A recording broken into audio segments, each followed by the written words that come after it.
واحد مسمي مراته جنتي ودنيتي وحياتي وعمري. ايه يا عم، هي قصيدة؟ تشكر يا حاج. مسمي خطيبته المحبوبة قلب الحب. رومانسي رومانسي. مراته اسمها الحكومة وحاطط بين قوسين كلبشات. ايه يا عم، في ايه؟ انت حرامي ولا ايه؟ يلا.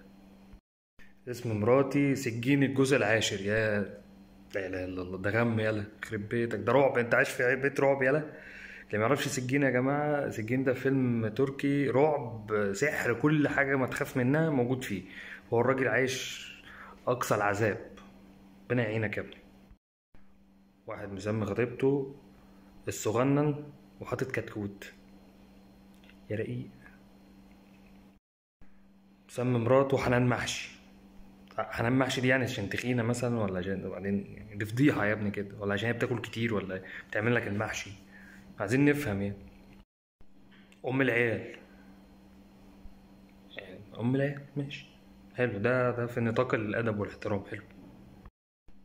ياسمين قلابز. ياسمين قلابز.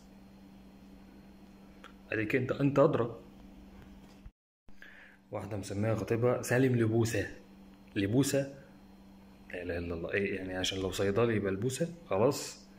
كرهتونا في المهنه على فكره.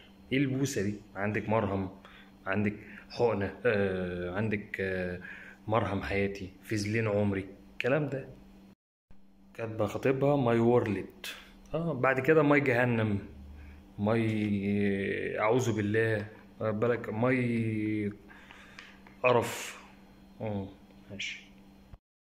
يحيى قلابز اكيد ده جوز اللي فاتت اللي هي قلابز، صح؟ مدام قلابز واستاذ قلابز. طب كويس، الحق مراتك كانت في الاول. واحده مسميه خطيبها البنك. البنك. مش يعني دي صريحه، دي احترام على صراحتها. البنك.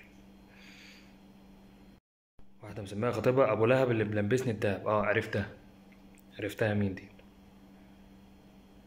مسميه جوزها الحاج.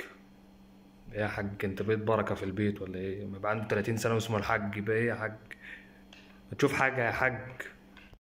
مسميه خطيبها احمد خوازيق. هيديكي خازوق ان شاء الله. مسميه خطيبها الطرشوبي. طبعا كلنا عرفناه. طرشوبي كلنا عرفناه.